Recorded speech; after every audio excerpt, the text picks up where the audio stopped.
Hello, welcome. You are listening to Dr. Sushma Singh. Today in Unit 22, Religion and Culture, we are going to start our lecture with the topic Theoretical Explanation Bond between Religion and Culture. As social beings, individuals need one another and share the pleasures and pains of life as they occur in the routine course of existence.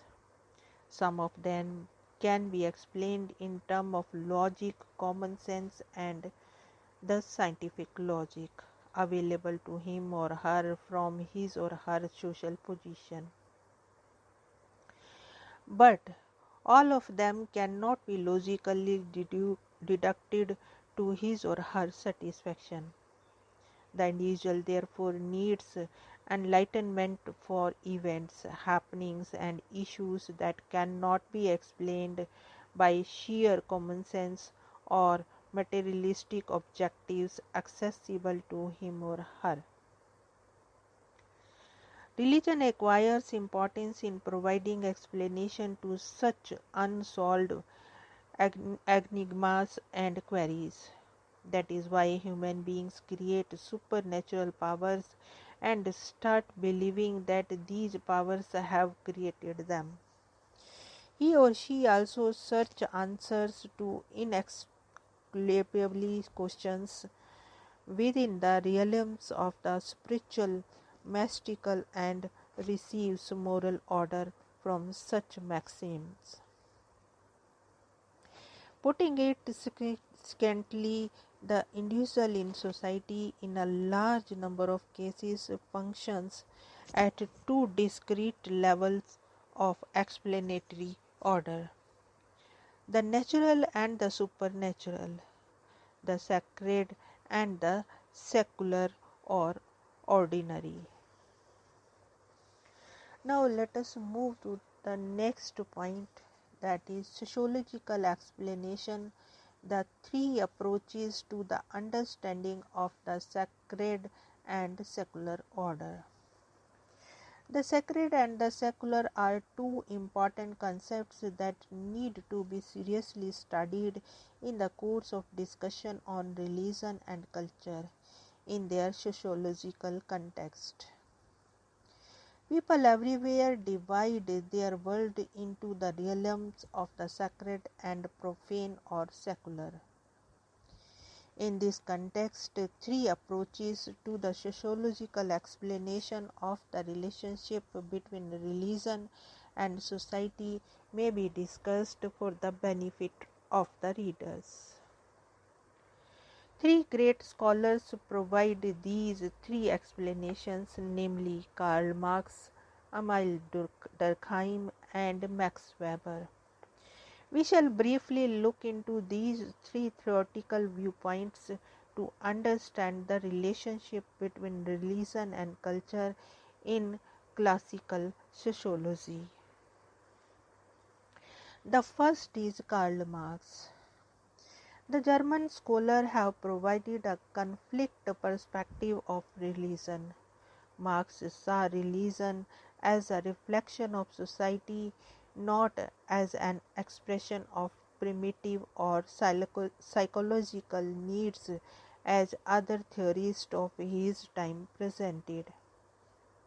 Unlike theorists like Durkheim, who emphasized the positive function of religion, Marx stressed the negative side or the dysfunctions of religion as a social institution.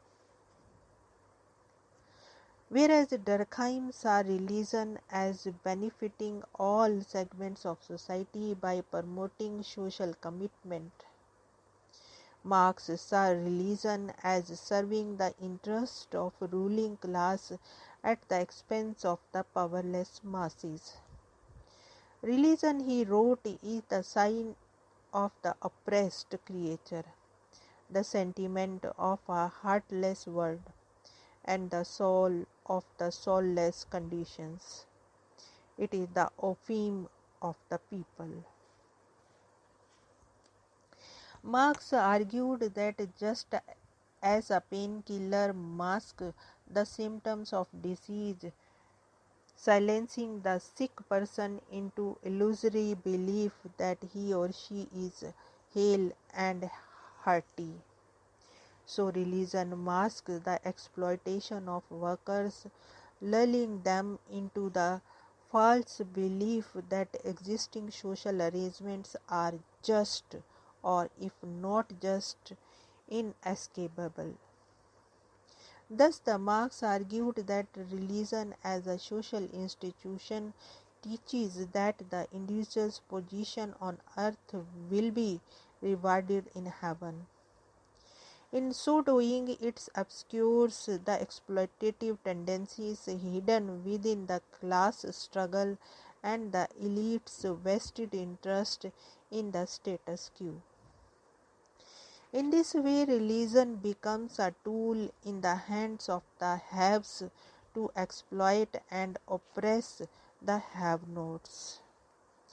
Marx perceived religion as a personification of alienation, the self-extinguishment people experience when they feel they have lost control over social institutions. The term alienation was used by him to describe the modern worker's experience of being nothing more than a cog in a machine. He also employed this concept to describe what he saw as the dehumanizing effect of religion. The more the worker expends himself in the work, the more powerful becomes the world of objects which he creates in the face of himself. The poorer he becomes in his inner life, the less he belongs to himself. It is just the same as in religion. The more of the himself man attributes to God, the less he has left in himself, wrote Marx in one of his famous articles.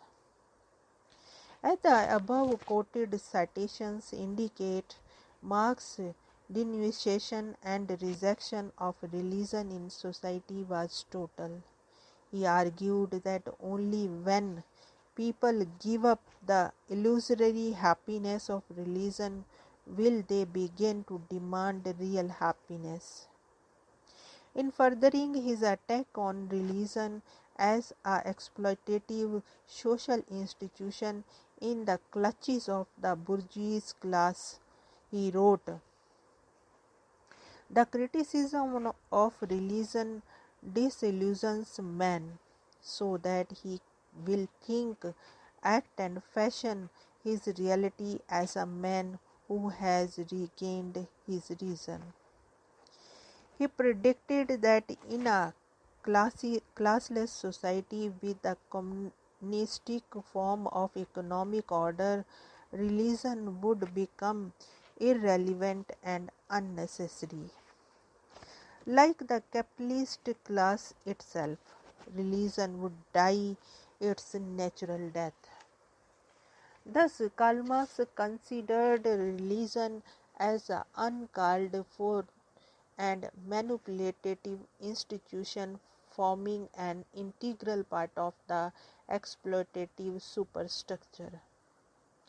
Both the religious and the cultural institutions transform with the transformation of economic foundation or the base. Religion and culture are the result of the existing power structure of society, and religion would wither away once the class society revolutionizes itself into a classless society. Here we want to close this lecture. Thanks for listening.